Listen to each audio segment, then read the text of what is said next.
आपण बुकटॉकमध्ये आपला TY पॉलिटिक्सचा विद्यार्थी बुद्धभूषण बगाडे याला ऐकणार आहोत। आज तो आपल्याबरोबर जग बदलणारा बाप माणूस या पुस्तकाबद्दल संवाद साधणार आहे। तत्पूर्वी मी आपल्या महाविद्यालयाच्या ग्रंथपाल आदरणीय डॉक्टर वंदना शेलार मॅडमला विनंती करते की त्यांनी ग्रंथालयातर्फे बुद्धभूषणचा एक पुस्तक देऊन स्वागत करावं।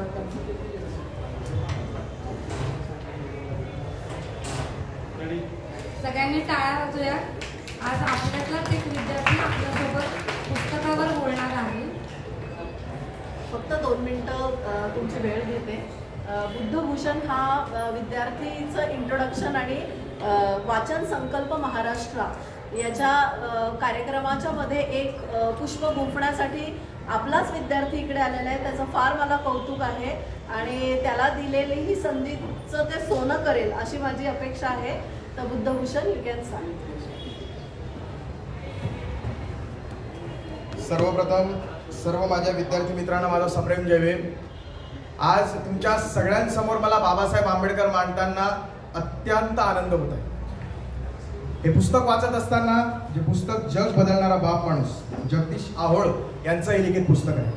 हे पुस्तक कोलंबिया विद्यापीठामध्ये मराठी पुस्तक पब्लिश होणारं पहिलं हे पुस्तक ठरलेलं आहे। गेल्या काही दिवसांमध्ये बेस्ट सेलर म्हणून सुद्धा या पुस्तकाला नामांकन मिळालेलं आहे। आपलं जे पुण्यामध्ये फर्ग्युसन कॉलेजमध्ये बुक फेस्टिवल झालं त्या बुक फेस्टिवलमध्ये सगळ्यात जास्त विकलं गेलेलं पुस्तक होतं जग बदलणारा बाप माणूस। ज्यावेळेस मॅडमांनी मला विचारलं की बाबा बुकटॉक तुला करायचंय आणि बुकटॉकमध्ये मग आता विषय कोणता निवडायचा, तर या जग बदलणारा बाप माणूस हा लोकांसमोर मांडला पाहिजे आणि आपल्या विद्यार्थी मित्रांसमोर तर नक्कीच मांडला पाहिजे अशी आकांक्षा अपेक्षा बऱ्याच दिवसांपासून विचार माझ्या डोक्यात होते।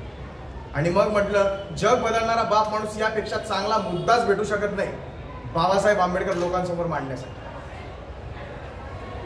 हे पुस्तक लिहित असताना जगदीश आहोळ या पुस्तकाच्या इंट्रोडक्शन मध्ये म्हणतात की 2018 साली ज्या वेळेस माझा अपघात झाला आणि माझा अपघात होऊन मला स्मृतिभ्रंश झाला होता, मला आठवत नव्हतं मला काय करायचंय। 7-8 वर्षापासून विद्यार्थ्यांसाठी तरुणांसाठी मोटिवेशन असं काहीतरी लिहिलं गेलं पाहिजे, पण काय लिहिलं गेलं पाहिजे हे मला आठवत नव्हतं। कुठेतरी थोडं आठवत होतं की आपण बाबासाहेब आंबेडकरांसाठी लोकांसाठी काहीतरी करतोय, बाबासाहेब आंबेडकर आपल्याला लोकांपुढे मांडायचे, म्हणून मी कार्य हाती घेतलं आणि हे पुस्तक आज तुमच्या सर्वांच्या हातात देताना मला आनंद होतो। जगदीश आहोळ म्हणतात की हे पुस्तक लिहिण्याचा माझा मूळ उद्दिष्ट असा होता की आज तरुणाईला जर का बघितलं तर तरुणाईची सगळ्यात मोठी आकांक्षा आपण बघतो की यूट्यूब असेल, फेसबुक असेल, इन्स्टा असेल, याच्यावरती ते सर्वात जास्त काय शोधतात तर मोटिवेशन पाहिजे। मोटिवेशन काय, what is the motivation? Babasaheb आंबेडकरांपेक्षा जास्त मोठं मोटिवेशन या देशात या जगात असू शकत नाही असं त्यांना वाटतं आणि म्हणून मी बाबासाहेब आंबेडकर हे आपल्या समोर जग बदलणारा बाप माणूस म्हणून मांडतो। जग बदलणारा बाप माणूस, जग बदलणारा बाप माणूस हेच टायटल त्यांनी का दिलं याचंही पुस्तकामध्ये त्यांनी जे काही आहे सांगितलं आहे ते मी पुढे आपल्याला सांगणारच आहे। तत्पूर्वी पुस्तकाची सुरुवात होत असताना सर्वात पहिल्या जो धडा आहे त्या धड्यामध्ये बाबासाहेब आंबेडकरांच्या बाबतीत ते म्हणतात की 14 एप्रिल 1891 या सालामध्ये महू गावात भीमाईच्या पोटी बाबासाहेब आंबेडकरांसारखं 14वं रत्न जन्माला। भीमाईच्या पोटी जन्माला आले म्हणून भीमराव हे नाव देण्यात आलं। एका अस्पृश्य समाजामध्ये, दलित समाजामध्ये, महार समाजामध्ये जन्माला आलेलं व्यक्तिमत्व, ज्या समाजाला वर्षानुवर्षांपासून पाण्यासारख्या जो मूलभूत हक्क असतो, ढगातून पाणी पडतं, जमिनीवरती पडतं, त्यावरती कोणीही कोणाचा हक्क सांगू शकत नाही, ज्या समाजाला पाण्यापासून वंचित ठेवण्यात आलं अशा समाजात बाबासाहेब आंबेडकर जन्माला आले। बाबासाहेब आंबेडकर जन्माला आल्यानंतर संपूर्ण घरामध्ये आनंद होतो की 14वं रत्न रामजी बाबांच्या पोटी जन्माला। रामजी बाबांना नक्कीच वाटत होतं की आपलं हे मूल काहीतरी करून दाखवू शकेल आणि भव्य दिव्य काहीतरी करून दाखवू शकेल आणि हे त्यांनी केलंही आहे हे आपल्या सर्वांना माहिती आहे। बाबासाहेब आंबेडकर वयाच्या 6वे वर्षी असताना म्हणजे वयाचे अवघे 6 वर्ष त्यांचे पूर्ण झाले होते आणि त्यांनी स्वतःची आई गमावली। भीमाबाई वारल्या। भीमाबाई वारल्या आणि आई विना लेकरू पोरकं होतं। आपण असं म्हणत असतो की पहिली गुरु जे पहिलं गुरु जे असतात आपले ते आपली आई असते, पण बाबासाहेबांना ते गुरु मुकले।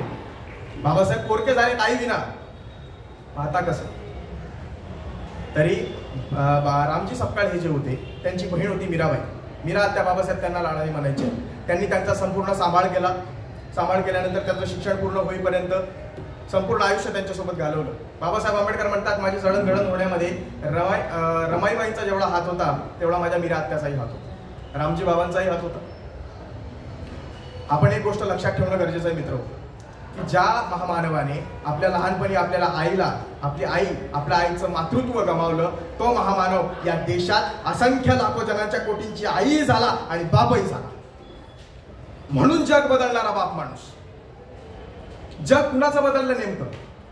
जग इथल्या सामान्य माणसाचं बदल, तुमचं माझं आपल्या सगळ्यांचं बदल. रामजी बाबा या पुस्तकामध्ये म्हणताना जगदीश आवळ म्हणतात की रामजी बाबांना वाटायचं की जे जातीयतेचे चटके मला सहन करावे लागले, ते जातीयतेचे चटके माझ्या समाजाला आणि माझ्या मुलाला कधीही सहन करावं लागलं. आणि म्हणून बाबासाहेब आंबेडकरांनी ती प्रयत्न केले आणि त्या प्रयत्नाला यश येईल. बाबासाहेब आंबेडकर शिकत असताना पुढे म्हणतात की मी प्राथमिक शाळा जी असते आपली 1ली ते 4थी आपण प्राथमिक शाळा म्हणत असतो, 1ली ते 4थी प्राथमिक शाळा शिकत असताना आम्हाला भूक लागलेली असायची. मग घरून कुठेतरी शिदोरी बांधलेली द्यायची असायची आणि उन्हामध्ये वाळलेली ती भाकरी आणि चटणी खावी लागायची. आणि ती चटणी खाल्ल्यानंतर घसा कोरडा पडतो आणि कोरडा पडल्यामुळे पाणी जोपर्यंत आपण पित नाही ना तोपर्यंत ते जेवण आपल्याला जात नाही. ते पाणी आम्हाला पिण्याचा अधिकार दिला जात नव्हता. जर का शाळेमध्ये आम्हाला भूक लागली तर आम्हाला खायचंय, पण पाणी प्यायला परवानगी नाहीये, कारण की त्या माठाजवळ जर का आम्ही पाणी पिलं तर ते पाणी बाटतं आणि आम्हाला पाणी पिलं दिलं जात नाही. मग शाळेतला शिपाई यायचा आणि शिपाई त्या माठातलं पाणी बाहेर काढायचा आणि आम्हाला लांब उभं राहायला सांगायचा, ते लांब उभं राहा, माझ्या जवळ येऊ नको, आणि ते पाणी ओतायचं आणि त्या उंजळीतून पाणी प्यायचं. अशा दिवस बाबासाहेब आंबेडकरांनी काढले. तरीही शिक्षणाची जिद्द सोडली नाही. वर्गाच्या बाहेर बसून शिकावं लागलं. वर्गामध्ये बसता येत नाही. वर्गामध्ये इतरही लोक असतात, सवर्णांची मुलं असतात. तुम्ही जर का त्यांच्या शेजारी बसलात तर ते वाटाल, तुमच्या अंगाला घाण वास येतो. तुम्ही अस्पृश्य आहात, तुम्ही दलित आहात, तुम्ही शूद्र आहात, तुम्ही आमच्यामध्ये बसू शकत नाही, तुमची लायकी नाही. वर्गाच्या बाहेर बसून जर का शिकायचं असेल तर शिका. तेही का? कारण इंग्रज सरकारचा दबाव. वर्गाच्या बाहेर बसून शिकायचंय, पण शिकायचंय. शिक्षणाची जी ओळ आहे, शिक्षणाची जी गोडी आहे, ती शिक्षणाची गोडी सोडायची नाही. कारण जर का बाबासाहेब आंबेडकरांनी तेव्हा वर्गाच्या बाहेर मला बसून शिकता येते म्हणून शिक्षण सोडलं असतं तर आज इथल्या करोडो दलित लोकांना, अस्पृश्य लोकांना, भारतीय लोकांना एक महामानव म्हटलं असतं. हे सर्वात प्रथम आपण लक्षात घेणं गरजेचं. पुढे बाबासाहेब आंबेडकर शिकले. पाण्याच्या बाबतीत त्यांचा एक प्रसंग इथे जगदीश आवळांनी एक चांगल्या प्रकारे वर्णन केलेलं आहे की त्यांचे जे मोठे बंधू होते आनंदराज आंबेडकर, ते आणि बाबासाहेब आंबेडकर वडिलांच्या घरी म्हणजे गावाकडे जात असताना रेल्वे स्टेशनवरती आले आणि रेल्वे स्टेशनवरती वाट बघत होते की कोणीतरी आम्हाला गावाकडून घ्यायला येईल, पण कुणीच आलं नाही. रात्र झाली. स्टेशन मास्तर आला. स्टेशन मास्टरला वाटलं की कुठेतरी चांगल्या घरातली मुलं असतील, आपण यांना विचारून बघूयात की बाबा ही लोक नेमकी कोण आहेत. तर त्यांना विचारलं, का रे बाळा तुम्ही कुठं जाताय, तुम्हाला कुठं जायचंय? दादा म्हणे आम्हाला अशा अशा ठिकाणी जायचं. म्हणजे ठीक आहे. थोडा स्टेशन मास्टर पुढे गेला आणि मग मागून परत वळून आला आणि म्हणतो तुमची जात काय बाळांनो? म्हणजे आम्ही महार समाजाचे. आणि लांब लांब लांब लांब लांब लांब आमच्या जवळ येऊ नका बाबांनो. तुम्ही जर का आमच्या जवळ आलात तर आम्ही बाटू. किती मोठा चटका बाबासाहेब आंबेडकरांच्या त्या हृदयाला लागला. आज आपल्या समोर जर का एखादा व्यक्ती आपला अपमान करत असेल तर आपली तळपायाच्या मस्तकात जाते. समोरचा व्यक्ती तुमच्या जवळ यायला तयार नाही. का? कारण तुम्ही एका विशिष्ट जातीत जन्माला आलात. त्यानंतर बाबासाहेब म्हणतात की आम्ही त्या स्टेशन मास्तरांना सांगितलं की जर का एखादा बैलगाडावाला असेल तर त्या बैलगाडावाला आम्हाला अरेंज करून द्या, तिथं उपलब्ध करून द्या. आम्ही त्याला दुप्पट पैसे देऊ तरी पण आम्हाला घरापर्यंत पोहोचून द्यायला त्यांना सांगा. एक गाडीवान आला. गाडीवान म्हणे मी तुमच्याकडनं दुप्पट पैसे घेईल, पण मी गाडी हाकणार नाही, कारण तुम्ही जर का गाडीत बसलात आणि मी गाडी हाकताना कुणाला दिसलो तर लोक माझ्याकडे परत यायचे. आनंदराज आंबेडकर, बाबासाहेब आंबेडकर म्हणतात ठीक आहे बाबा, आम्ही तुला दुप्पट पैसे देतो, आम्ही गाडी हाकतो, पण आम्हाला घरापर्यंत येऊ. त्या गाडीच्या मागे तो गाडी चालक आला आणि ती गाडी बाबासाहेबांनी हाकली, आनंदराज आंबेडकरांनी हाकली. पुढे बाबासाहेब त्या प्रवासाचं वर्णन करताना असं म्हणतात की आम्हाला तहान लागली होती, आम्हाला शिदोरी बांधून दिली होती, भाकरी बांधून दिली होती, ती खायची होती, पण प्यायला पाणी नव्हतं. आम्ही त्या माणसाला विचारलं, दादा इथं कुठे जवळपास पाणी मिळेल का आम्हाला प्यायला? तो माणूस म्हणतो इथं तुम्हाला पाणी कुठंच मिळणार नाही, पुढे गेल्यावरती आपण बघू कुठे पाणी मिळतंय का. एका ठिकाणी गाडी थांबवली. गाडी थांबून आम्ही पाण्याच्या शोधात गेलो. आम्हाला पाणी दिसलंही, पण त्या डबक्यामध्ये साचलेलं ते पाणी होतं आणि त्या डबक्यामध्ये साचलेल्या पाण्यात शेण पडलेलं होतं आणि दुर्गंध त्या पाण्याचा येत होता. आम्ही ते पाणी कसं पितो?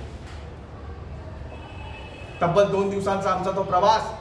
सोबत शिदोरी होती, भूक लागलेली होती, पण पाणी भेटत नाहीये म्हणून ती शिदोरी आम्हाला खाता येत नव्हती. असे दिवस बाबासाहेब आंबेडकरांनी काढले.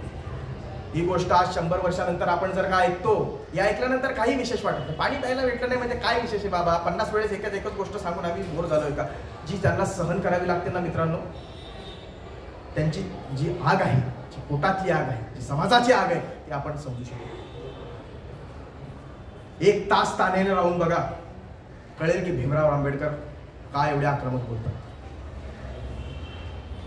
पुढे बाबासाहेब आंबेडकरांचं शिक्षणाची जिद्द, तर या सगळ्या परिस्थितीमध्ये सुद्धा बाबासाहेब शिक्षण सोडत नाही. कारण शिक्षणाचं महत्त्व रामजी बाबांना माहिती होतं की माझा मुलगा जर का शिकला तरच या समाजाची प्रगती शक्य आहे आणि काहीतरी नवीन या समाजामध्ये निर्माण करू शकतो आणि यांच्या मुक्तीचा मार्ग उघडा करून देऊ शकतो.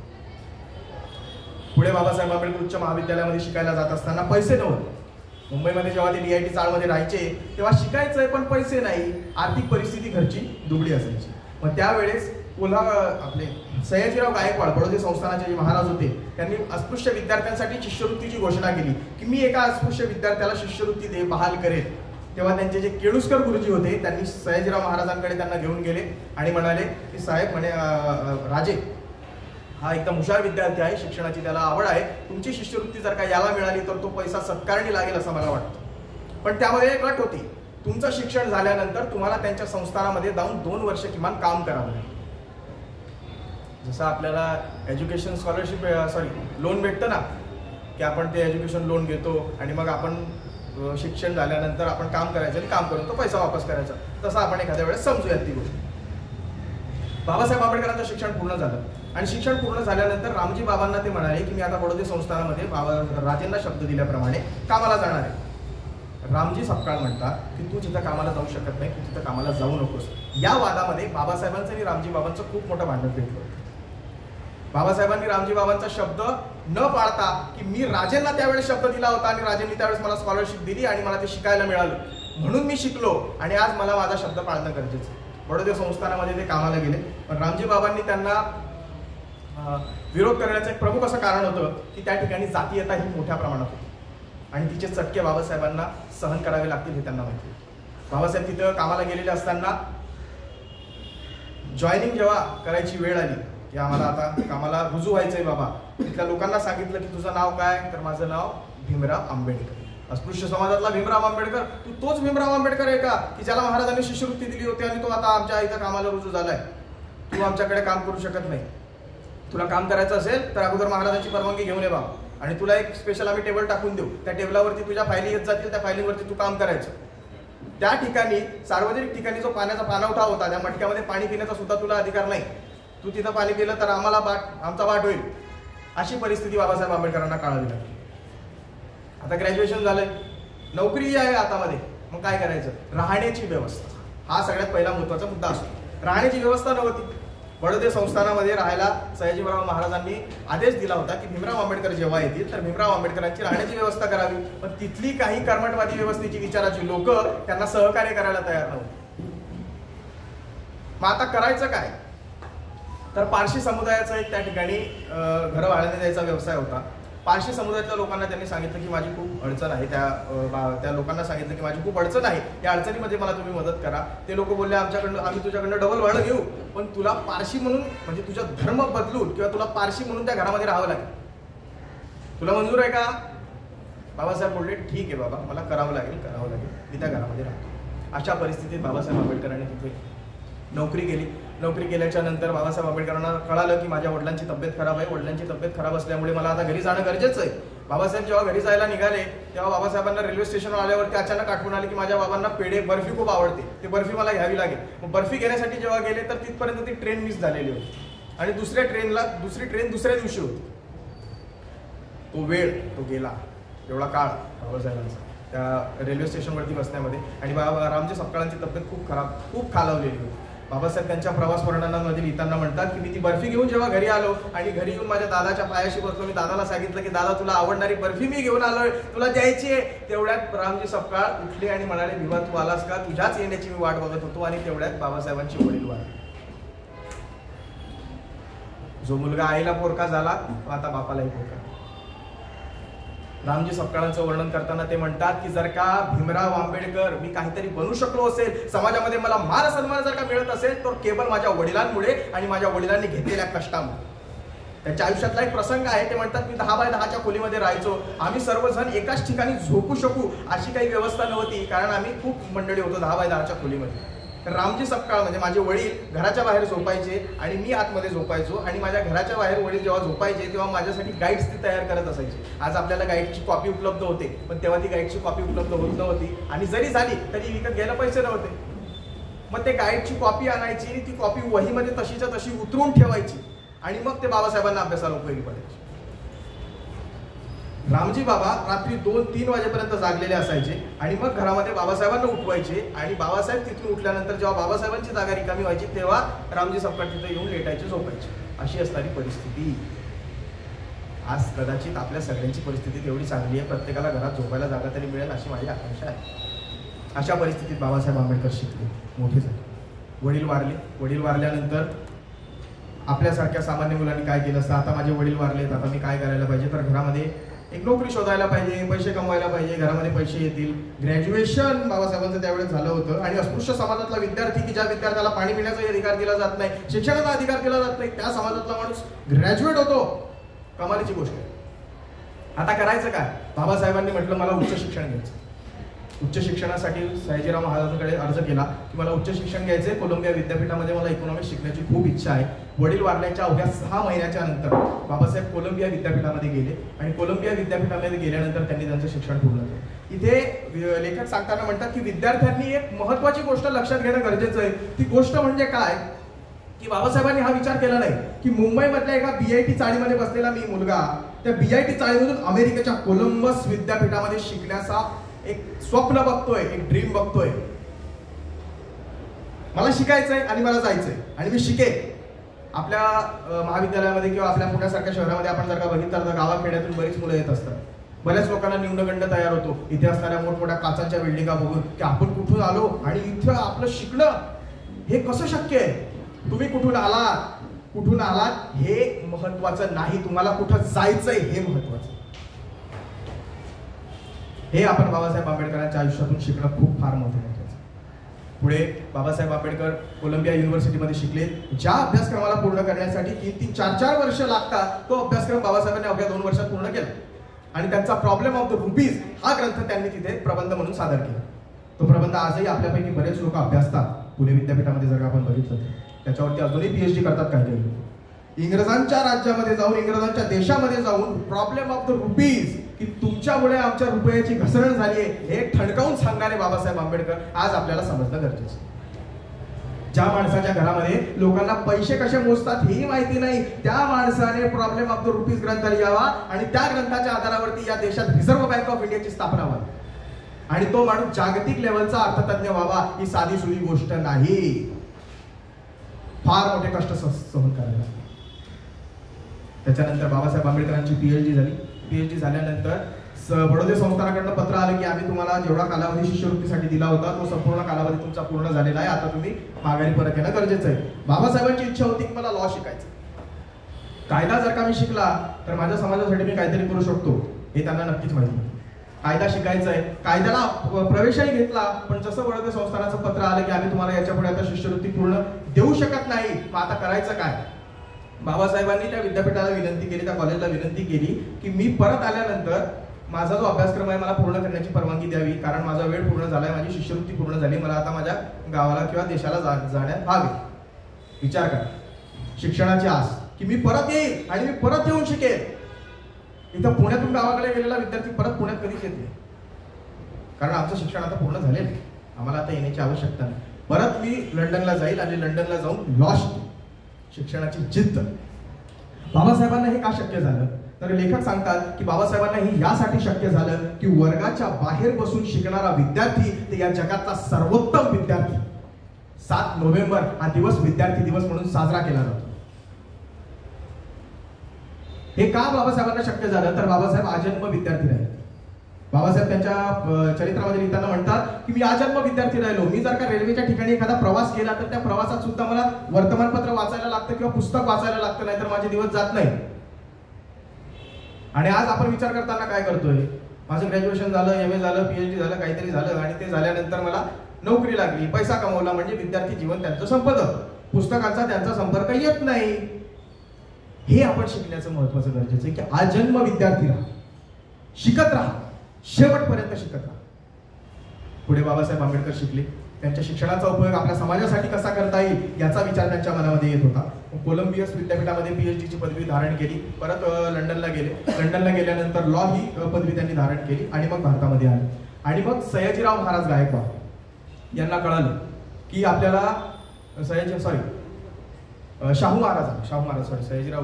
महाराजांना, कोल्हापूर संस्थानाचे जे राजे होते शाहू महाराज, त्या शाहू महाराजांना कळालं की अस्पृश्य समाजातला एखादा विद्यार्थी तो इतका मोठा शिकलाय आणि शिकून पदवीधर झालाय आणि विदेशातून पदवी घेऊन आलाय, तर शाहू महाराज स्वतःच्या गाडीतून मुंबईला आले, मुंबईला त्यांच्या घराजवळ उभे राहिले आणि त्यांना निरोप धाडला की भीमराव तुम्हाला शाहू महाराज भेटायला आले. तेव्हा बाबासाहेब त्यांना म्हणतात की शाहू महाराज आपण भेटायला मला येण्याची काही गरज नव्हती, मला एक निरोप तुम्ही दिला असता तर मी तुम्हाला स्वतः भेटण्यासाठी आलो असतो, तुम्ही राजे आहात. तो वर्णन ऐकण्यासारखं आहे, ते शब्द ऐकण्यासारखे शाहू महाराजांचे. शाहू महाराज म्हणतात, अहो भीमराव, आम्ही परंपरेने निर्माण झालेले राजे आहोत, तुम्ही आज ज्ञानाचे राजे झालेले आहात, म्हणून आम्ही तुमच्यापर्यंत येणं क्रमप्राप्त आहे. हे बाबासाहेब आंबेडकरांची महानता आपण लक्षात घेणं गरजेचं. पुढे बाबासाहेब आंबेडकरांनी बहिष्कृत हितकारणीची सभेची स्थापना केली आणि बहिष्कृत हितकारणी सभेचं काम जे होतं की बाबा इथल्या दीनदलितांना, इथल्या अस्पृश्य समाजाला ज्यांच्यावरती अन्याय होत आहे, ज्यांच्यापासून शिक्षण हे हजारो वर्षांपासून जे काही हिसकावलं गेलेलं आहे हे त्यांना परत मिळवून द्यायचं, त्यांना न्याय मिळवून द्यायचा, यासाठी बाबासाहेब आंबेडकरांनी प्रयत्न केले. आणि बहिष्कृत हितकारणी सभेचं जे स्लोगन आपण आज आपल्या भाषेमध्ये म्हणतो ते स्लोगन होतो, शिका, संघटित व्हा आणि संघर्ष करा. अगोदर शिका, मग संघटित व्हा आणि मग संघर्ष करा. आजकालचा समाज तो किती फॉलो करताना दिसतो कदाचित हे मला माहिती नाही. आपण सर्व विद्यार्थी आहात, आपण समाजाचं आकलन करत असताना या गोष्टी लक्षात घेणं गरजेचं आहे. पुढे बहिष्कृत हितकारणी सभेच्या माध्यमातून बाबासाहेबांनी महाडचा 14 तळ्याचा सत्याग्रह घडवून आणला. तो 14 तळ्याचा सत्याग्रह घडण्यामागे एक महत्वाचं कारण असं होतं की मुंबई विधिमंडळामध्ये बोले ठराव पास झालेला होता. राव बहादूर बोले यांनी एक ठराव मांडला होता आणि त्या ठरावाच्या अंतर्गत सार्वजनिक ठिकाणचे पाणवठे हे संपूर्ण अस्पृश्य समाजासाठी किंवा प्रत्येक जाती धर्माच्या मुलांसाठी किंवा लोकांसाठी खुले झाले पाहिजे. पण महाड या ठिकाणी तिथला सवर्णवादी विचाराचा माणूस, सनातनी विचाराचे लोक तो ठराव मान्य करायला तयार नव्हते. तिथल्या नगर परिषदेच्या अध्यक्षांनी सुद्धा तो ठराव नगर परिषदेमध्ये पारित केला आणि सर्वांना 14 तळं हे मोकळं करून दिलं गेलं पाहिजे यासाठी तो ठराव होता. पण तिथल्या लोकांनी तिथं पाणी त्यांना पिऊ दिलं गेलं. विचार करण्यासारखी गोष्ट की ज्या 14 तळ्यामध्ये गुराढोरांना पाणी प्यायला परवानगी आहे, इतर धर्मियांना पाणी प्यायला परवानगी आहे, पण अस्पृश्यांना पाणी प्यायला परवानगी नाही. बाबासाहेब त्यांच्या चरित्रामध्ये लिहिताना म्हणतात किंवा लेखकही या पुस्तकामध्ये लिहिताना म्हणतात की 14 तळ्याचं पाणी पिऊन काही बाबासाहेब अमर होणार होते का? किंवा बाबासाहेब म्हणतात 14 तळ्याचं पाणी पिऊन आमचा समाज अमर होणार आहे का? नाही. 14 तळ्याचा सत्याग्रह यासाठी गरजेचा आहे की आम्हीही माणूस आहोत आणि आमचाही तो तेवढाच समान अधिकार आहे. त्यासाठी 14 तळ्याचा सत्याग्रह किंवा काळाराम मंदिराचा सत्याग्रह. बाबासाहेब आंबेडकर म्हणतात त्यांच्या चरित्रात लिहिताना म्हणतात की त्या 14 तळ्याच्या पायथ्याशी उतरताना आणि त्या पाण्याला जेव्हा मी स्पर्श केला आणि पाण्याला स्पर्श करून मला माझे सर्व ते ज्या यातना मी सहन केल्या, लहानपणी मला शाळेच्या बाहेर येताना पाणी प्यायला दिलं जात नव्हतं, पाणी सारख्या मुबलक गोष्टींपासून माझ्या समाजाला दूर ठेवण्यात आलं होतं, ते पाणी आज माझ्या हातात आहे आणि या पाण्याचा सत्याग्रह मी केलेला आहे. जगातला कदाचित पाण्यासाठी तो पहिला सत्याग्रह होता. हा आपल्या देशाचा इतिहास आहे आणि तो आपल्याला विसरता येणार. पुढे बाबासाहेब आंबेडकर 14 तळ्याचा सत्याग्रह पूर्ण केला. तो 14 तळे हे सर्वांसाठी खुलं केलं गेलं. पण त्या ठिकाणी अजून एक गोष्ट महत्वाची अशी घडली की तिथल्या लोकांनी कोर्टामध्ये पिटिशन दाखल केली की हे 14 तळं चौधरी डावगाच्या एका खाजगी व्यक्तीचं आहे आणि खाजगी व्यक्तीचं असल्यामुळे इथे सार्वजनिक ठिकाणी पाणी पिण्याचा अधिकार आम्ही देऊ शकत नाही, कारण इथं पाणी कुणी प्यायचं आणि का प्यायचं याचा निर्णय सर्वस्वी त्या माणसाचा आहे. एखादी खाजगी जर का वस्तू असली तर तुम्ही त्यावरती बंधन टाकू शकत नाही, बरोबर.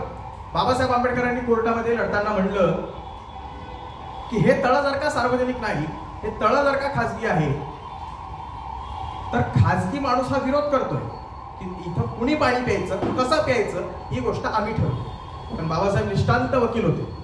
निष्ठांत वकील हे मी का म्हणतोय हे मी एका प्रसंगामध्ये सांगेन तुम्हाला पुढे.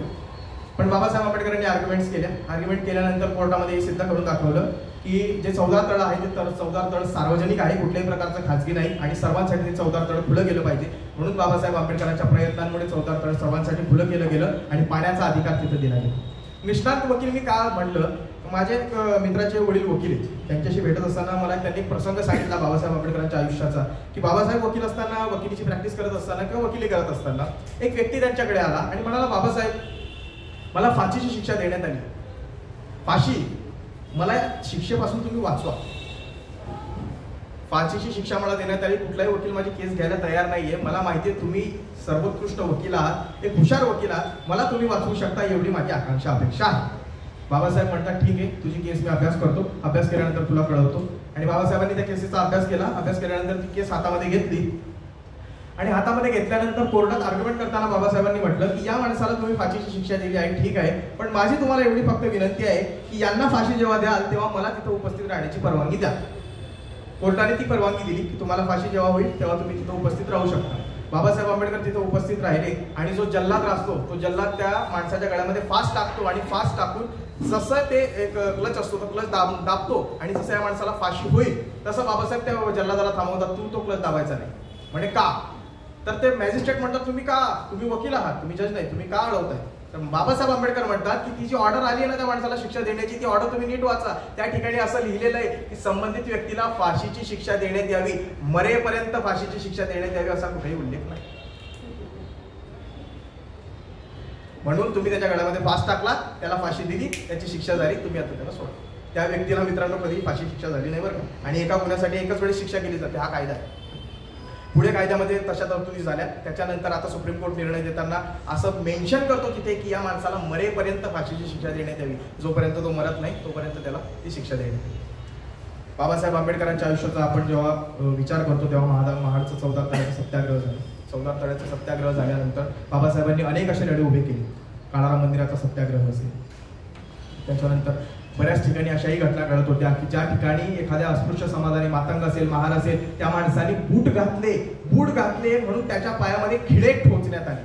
इतकी कर्मठ व्यवस्था होती की बूट घालण्याचा अधिकार नव्हता. बऱ्याच ठिकाणी अशा घटना घडत होत्या की एखाद्या मंदिरामध्ये जर का अस्पृश्याने प्रवेश केला तर त्याला इतकं मारलं जायचं की तो मरायचा. बाबासाहेब म्हणतात की या समाजामध्ये परिवर्तन करण्याचा मी प्रयत्न करत आहे, पण हा समाज सुधारायलाच तयार नाही. माझ्या लोकांची हाल आणि माझ्या लोकांची अपेक्षा माझ्याकडनं बघवली जाते. सर्व वर्णन बाबासाहेब त्यांच्या पुस्तकामध्ये करतात, जगदीश आहोळ या पुस्तकामध्ये करतात. आणि जगदीश आहोळ म्हणतात की आपण या माणसाकडनं का प्रेरणा घेऊ नये, कशाला, काय गरज आहे कुठल्या मोटिवेशनची. बाबासाहेब आंबेडकर हे खूप मोठं मोटिवेशन आहे. शिकायला मिळत नाहीये पण शिक्षणाची आस आहे, शिक्षणाचं ध्येय आहे आणि ते साध्य करायला. आज आपल्यासारख्या पुण्यासारख्या शहरामध्ये आपण बरीच तरुण आहात, कोणी एमपीएससी करतं, कोणी यूपीएससी करतं. प्रत्येक माणूस एक ध्येय घेऊन या शहरामध्ये आलेला असतो, पण अनेक अडचणी असतात. घरून कधी कधी आम्हाला मेसला पैसे येत नाही, घरून कधी कधी भाडं वेळेवरती येत नाही. अशा सर्व अडचणींवरती मात करून आपण शिकलं पाहिजे. हे आपण बाबासाहेबांकडून शिकण्याचा महत्त्वाचा मुद्दा आहे. शिक्षण नाही सोडायचं. बाबासाहेब आंबेडकर त्यांच्या आयुष्यात म्हणतात की शिक्षण हे वाघिणीचं दूध आहे आणि जो पेईल तो गुरगुरल्याशिवाय राहणार नाही. एवढं महान कार्य बाबासाहेबांचं. पुढे बाबासाहेबांचा विचार आपण जर का केला त्यांच्या आयुष्याचा, तर पुढे भारताला स्वातंत्र्य मिळेल आणि स्वातंत्र्याची जी खटाटोप होती ती सुरू झाली होती आणि संविधान निर्माण करण्याची गरज आज भारताला लाभत होती.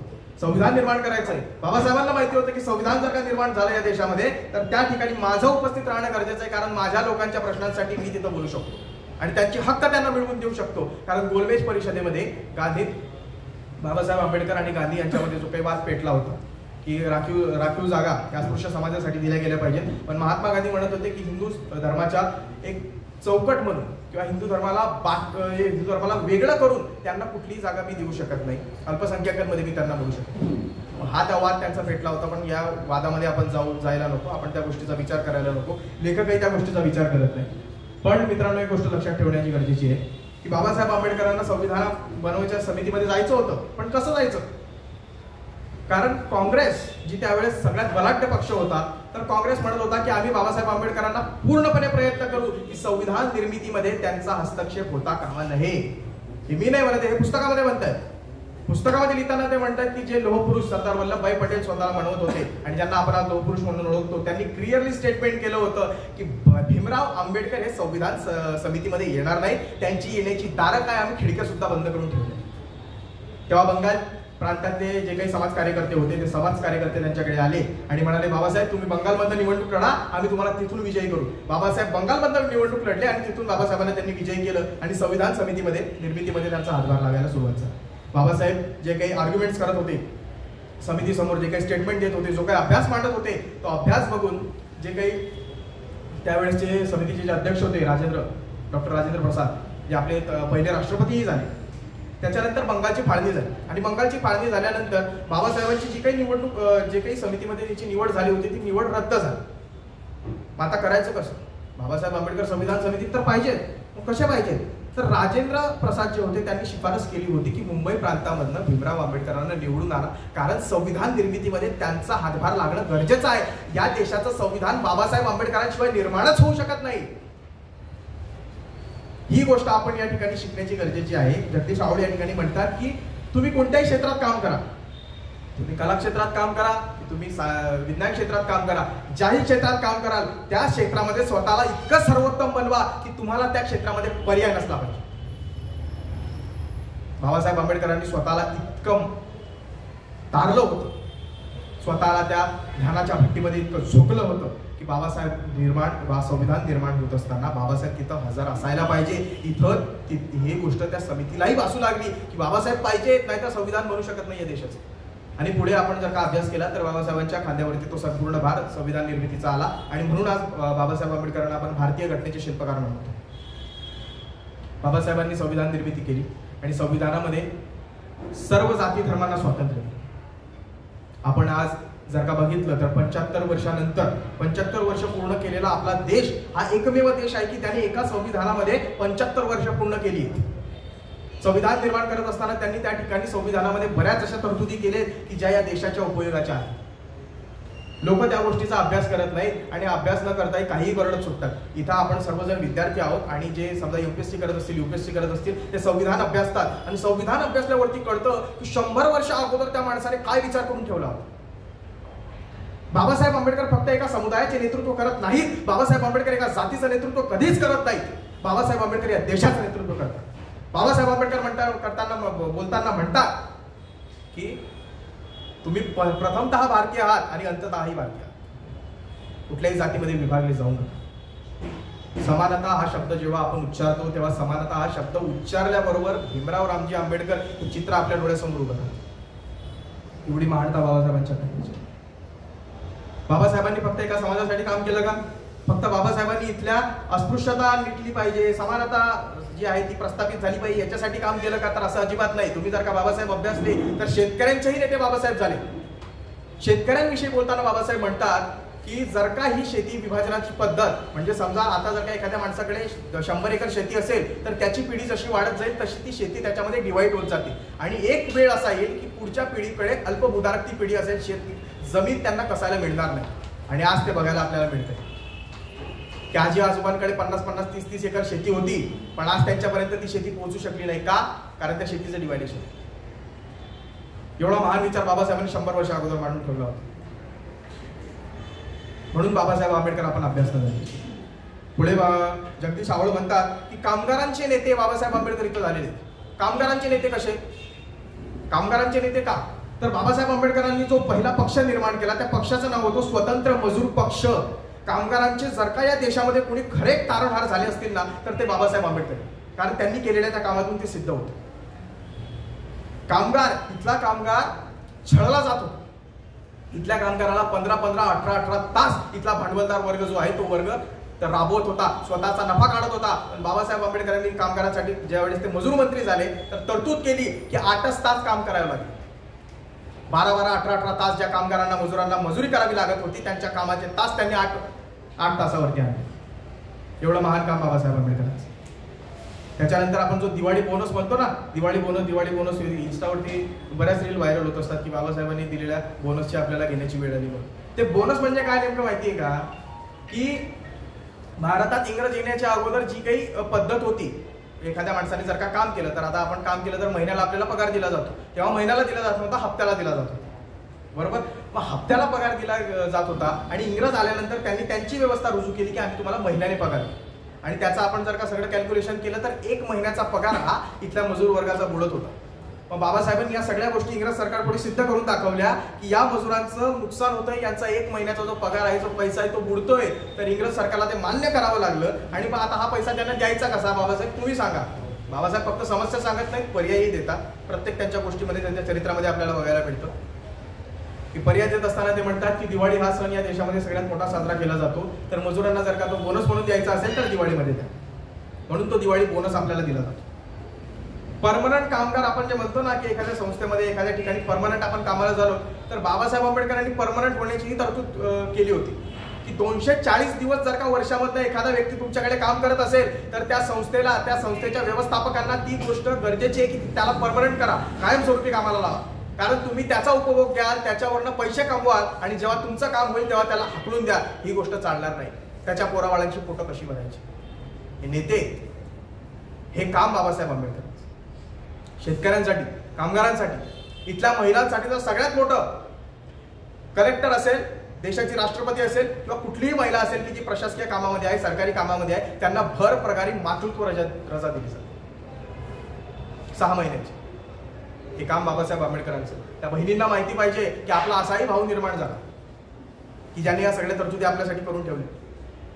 पण या गोष्टी आपल्याला कदाचित माहिती होत नाहीत कारण आपण त्या गोष्टीकडे बघत. या सगळ्या गोष्टी आपण बघणं गरजेचं. आज बाबा या पुस्तकामध्ये जगदीश आहोळ जे आहेत ते म्हणतात की बाबासाहेब आंबेडकरांना फक्त भारताने स्वीकारलं असं नाही, बाबासाहेब आंबेडकरांना जगाने स्वीकारलं. जगाने कसं स्वीकारलं तर आज असा जर का कोणता महामानव असेल की ज्याचे सगळ्यात मोठे पुतळे या देशामध्ये आहेत किंवा जगामध्ये आहेत, तर तो महामानव म्हणजे डॉक्टर बाबासाहेब आंबेडकर आहेत. हंगेरी नावाचा एक देश आहे. त्या हंगेरी नावाच्या देशामध्ये जिप्सी नावाची एक जमात आहे. त्या जिप्सी नावाच्या जमातीलाही तिथं जसं भारतामध्ये अस्पृश्यांना वागणूक दिली जात होती तसं जिप्सी लोकांनाही वागणूक दिली जात होती.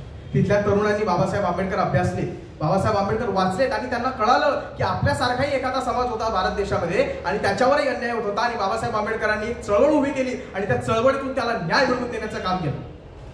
तेव्हा त्यांनी तिथे जयभीम नेटवर्क म्हणून संघटनेची स्थापना केली आणि त्या जयभीम नेटवर्कच्या माध्यमातून त्यांनी तिथे आंबेडकर नावाच्या शाळा उभ्या केल्या. त्या शाळेतून विद्यार्थी शिकले आणि त्यांच्या मुक्तीचा मार्ग त्यांनी तिथून खुला केला.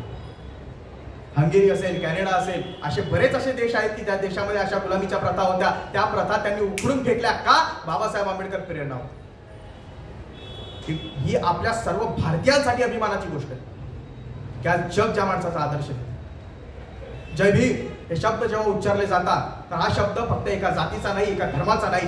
ज्या ज्या ठिकाणी अन्याय होईल, ज्या ज्या ठिकाणी अत्याचार होईल, त्या ठिकाणी बाबासाहेब आंबेडकर हे पुढे असतील विचाराच्या बाबतीत. आज एखाद्या महिलेवरती जर का अन्याय झाला, तिच्या घरामध्ये जर का सासू सासऱ्यांनी तिला त्रास दिला, नवऱ्याने त्रास दिला, पोलीस स्टेशनमध्ये, न्यायालयामध्ये ती दाद मागू शकते. अगोदर मागता येत नव्हती. चूल आणि मूल एवढंच काम होतं. आज तुम्ही सरळ ओटाने म्हणू शकता.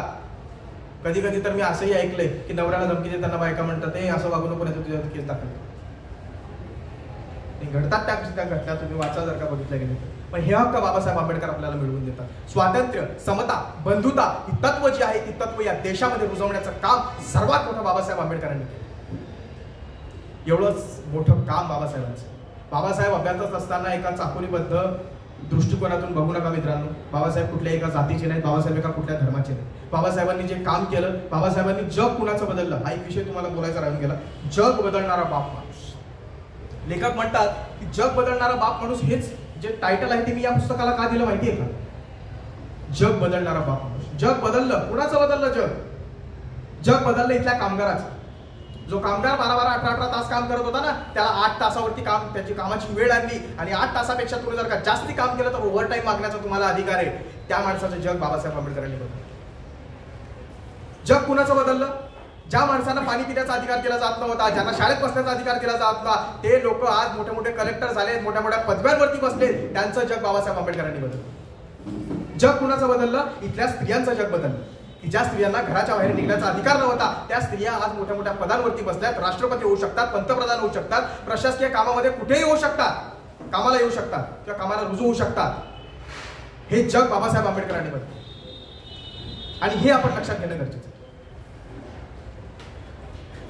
बाबासाहेब आंबेडकर वाचा. बाबासाहेब आंबेडकर फक्त वाचण्याची गोष्ट नाही, बाबासाहेब आंबेडकर आयुष्यात अनुकरण करण्याची गोष्ट. वाचल्यानंतर, आयुष्यात अनुकरण केल्यानंतर तुमचं जग बदलेल याची गॅरंटी हा बुद्धभूषण बघायला स्टॅम्प पेपर लिहून देतो. जग बदलतं जग. वाचा कधीतरी, वाचल्यानंतर आयुष्यात अनुक्रमण करा, खरोखर तुमचं जग बदलेल. एक विचार जरी आयुष्यात अनुकरण केला ना तर जग बदललेलं आपल्याला दिसणार. अण्णाभाऊ साठे त्यांच्या लेखनामध्ये म्हणतात की जग बदलून या घाव सांगून गेले मज भीमराव. की बाबासाहेब फक्त देशापुरती बोलत नाहीत, राज्यापुरती बोलत नाहीत, तर जगात बोलतात की जगात बदल घडवा. असं बाबासाहेब आंबेडकर मला सांगतात, असं अण्णाभाऊ साठे म्हणतात. आणि बाबासाहेब आंबेडकरांनी हा मंत्र प्रत्येकाला दिलाय की जगामध्ये बदल घडवा. जग बदलून या घाव सांगून गेले मज भीमराव. एवढं मोठं कार्य बाबासाहेब आंबेडकरांचं. विविध देशामध्ये बाबासाहेबांचे मोठमोठे पुतळे उभे केले जातात. कशासाठी उभे केले जातात? तर बाबासाहेब प्रतीक असलं पाहिजे ज्ञानाचं. बाबासाहेब कायम स्मरणात असले पाहिजे त्यांच्या विचाराच्या माध्यमातून, त्यांच्या पुस्तकाच्या माध्यमातून. बाबासाहेब आंबेडकर कधीही पुतळ्यात भेटणार नाहीत, पुस्तकात भेटतील. बाबासाहेब म्हणतात त्यांच्या आयुष्यामध्ये की मी सर्वात जास्त महत्व जर का माझ्या आयुष्यात कुणाला दिलं असेल तर ते पुस्तकांना दिलंय. पुस्तकांना का दिलंय? की या देशामध्ये, या जगामध्ये, जगामध्ये नाही म्हणता येणार, देशामध्ये म्हणता येईल की देशामध्ये मला लोकांनी हीन वागणूक दिली, माझा अपमान केला, माझा मान केला नाही. बऱ्याच ठिकाणी मला अशी वागणूक मिळाली की ज्या मानाचा मी अधिकार, ज्या मानाचा मला अधिकार होता, जो मान मला मिळायला पाहिजे होता तो मान मिळाला नाही. मला अपमानित केलं लोकांनी, मला डिवचलं. पण या पुस्तकांनी मला कधी दूर केलं नाही. हे पुस्तकं मला कधी असे म्हणले नाही की तू एका विशिष्ट जातीचा आहे म्हणून माझ्याजवळ येऊ नको. या पुस्तकांनी माझं जग बदललं आणि या पुस्तकांनी मला जगामध्ये मान मिळवून दिला आणि माझ्या लोकांना स्वातंत्र्याची दारं खुली करून दिली. म्हणून मी हे पुस्तक माझ्या जवळचे समजतो. वाचाल तर वाचा. म्हणून बाबासाहेब सांगतात की पुस्तक हे माझं जग आहे. एका मस्करीमध्ये बाबासाहेब आंबेडकर, जेव्हा बाबासाहेबांचं लग्न झालं आणि लग्न झाल्यानंतर बाबासाहेब रमाईंना म्हणतात की हे बघ, माझं लग्न अगोदर पुस्तकांसोबत झालेलं आहे, माझी दुसरी बायको. एवढं प्रेम बाबासाहेबांच्या पुस्तकांवर. हे पुस्तकांचं प्रेम आपण सर्वांनी पुस्तकांवरती प्रेम करणं गरजेचं आहे. बाबासाहेबांचा आदर्श घेणं गरजेचं आहे. हा आदर्श कशासाठी? तर या जगामध्ये, या देशामध्ये हजारो आंबेडकर निर्माण होण्याची गरज आहे आणि आंबेडकरी विचारधारा कायम आपल्याला लागेल. संप करण्याचा अधिकार संप कामगार लोक करतात. हा संप करण्याचा अधिकार कोणी दिला? बाबासाहेब आंबेडकरांनी संविधानाच्या माध्यमातून. एसटी कामगारांचा संप झाला की आम्हाला जोपर्यंत पगारवाढ मिळत नाही तोपर्यंत आम्ही संप सोडणार नाही. पेन्शनधारकांचा संप झाला. प्रमुख विचारधारा बाबासाहेब आंबेडकर. आज या देशातला कुठलाही असा समाज नाही, कुठलीही अशी जमात नाही किंवा कुठलीही असं व्यक्तिमत्व नाही की ज्याच्यावरती अन्याय झालाय, ज्याच्यावरती अत्याचार झालाय आणि त्याला न्याय पाहिजे पण तो बाबासाहेब आंबेडकरांचं नाव घेत नाही. बाबासाहेब आंबेडकरांचं नाव घ्यावंच नाही. का? कारण त्यांचं कार्य तेवढं होतं. आपल्याला या सगळ्या गोष्टी बाबासाहेबांनी दिल्या. बाबासाहेबांना अभिवादन करण्यासाठी हजारोंच्या, लाखोंच्या संख्येने चैत्यभूमी असेल, दीक्षाभूमी असेल, या ठिकाणी लोक येत असतात. ती लोक फक्त अभिवादन करण्यासाठी येत नाही, त्या पुतळ्यावरती पाय टेकवण्यासाठी, डोकं टेकवण्यासाठी येत नाही, तर त्या ठिकाणी हजारोंच्या संख्येने पुस्तकं विकली जातात. तुम्ही जर का बघितलं असेल, लाखो करोडोंच्या पुस्तकांचा व्यापार होतो आणि त्याच्या आया माया बाया सगळं तिथे आलेले असतात. त्या त्यांच्यासोबत पुस्तकांची शिदोरी, ज्ञानाची शिदोरी घेऊन जात असतात. जर का आपण बघितलं तर बाबासाहेब आंबेडकर एका विशिष्ट अंगाने आपण जर का अभ्यासले नाहीत, बाबासाहेब आंबेडकर आपण पूर्णतः अभ्यासले तर आपल्या लक्षात येईल की बाबासाहेब आंबेडकर एका जातीचे नाहीत, एका धर्माचे नाहीत, या संपूर्ण देशाचे विद्यार्थ्यांच्या आहेत. विद्यार्थ्यांना घडवण्यात सगळ्यात मोठं योगदान बाबासाहेब आंबेडकरांचं. त्यांचा आदर्श आपण घेतला पाहिजे. या सगळ्या गोष्टी आपण जेव्हा लक्षात घेऊ तेव्हा आपण काही मूढभर लोकांनी सांगितलेल्या गोष्टींना बळी पडणार नाही. आपण विद्यार्थी आहोत, आपण सुशिक्षित आहोत. सुशिक्षित म्हणजे काय? की जो योग्य असेल त्या ठिकाणी योग्य बोलू शकेल आणि जी गोष्ट चूक असेल त्याला चूकला चूक म्हणण्याची ताकद ज्याच्यामध्ये असते तो सुशिक्षित. ज्याच्या घरामध्ये ढिगभर डिग्र्या लागल्या आहेत आणि तो दुसऱ्याने काहीतरी सांगलंय म्हणून करतोय, तो सुशिक्षित कधीच होऊ शकत नाही. अशा माणसाला मी सुशिक्षित मानत नाही किंवा तो असं देईल. तुमच्या कागदावरती फक्त एक नाव असताना तुमच्या नावाखाली डिग्री लिहिली असते. तुझ्या डोळ्यासमोर जर का एखादी चुकीची घटना होत असेल तर तुला बोलता आलं पाहिजे. एवढं आपण सर्वांनी लक्षात घेतलं गरजेचं. बाबासाहेब आंबेडकरांचं कार्य खूप मोठं आहे. जर का बोलायला गेलो तर एक दिवस काय, 2 दिवस काय, 1 महिना, वर्षही कमी पडेल. पण या सगळ्या गोष्टी बोलत असताना काही थोडक्यात ओव्हरव्ह्यू मी तुम्हाला करून दिला या पुस्तकाचा. आपण जेव्हा हे पुस्तक संपूर्ण वाचाल तेव्हा कळेल की जगदीश आहोळे खरोखर काय लिहितात आणि कसं जग बदलतं. आपण हे पुस्तक वाचावं. वाचून आपल्या ग्रंथालयामध्ये कदाचित ते उपलब्ध असेल, पण माझी अशी तुम्हाला सर्वांना विनंती की स्वतः ते विकत घ्या. कारण ज्ञानाचं जे काही अमृत असतं ते कायमचं आपल्यापाशी साठवलेलं बरं, तात्पुरती नको. विकत घ्या, वाचा आणि वाचल्यानंतर मग कळेल की बाबासाहेब आंबेडकर यांनी. धन्यवाद. जय भीम.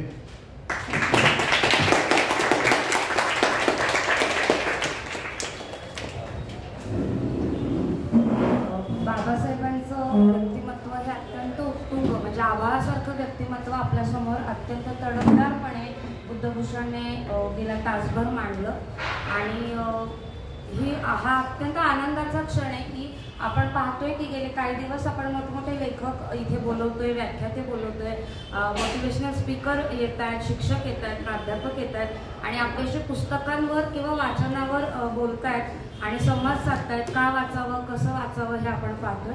पण आज आनंदाचा क्षण यासाठी की आपलाच एक विद्यार्थी आपल्यासमोर येऊन वाचनाने तो कसा घडला आणि वाचनाने तो कशा पद्धतीने विचार मांडू शकतो. बाबासाहेबांच्या नावाची एक ज्योत किंवा त्यांना का वाचावं आणि त्यातून आपल्या आयुष्यात प्रत्यक्षपणे कसा बदल घडू शकतो हे त्यांनी अत्यंत छान सांगितलं. अमोघ वाणीने त्यांनी बाबासाहेबांना पुन्हा एकदा आमच्या डोळ्यासमोर चितारलं. त्याबद्दल खरं तर आभार मानणं म्हणजे आपल्याच विद्यार्थ्याचा आपण आभार मानणं हे उचित नाही, पण तरीही मी त्याचे मनापासून आभार मानेन की इतकं मोठं उत्तुंग व्यक्तिमत्व इतक्या तडफदारपणे आमच्यासमोर मांडलंस त्याबद्दल मनपूर्वक आभार.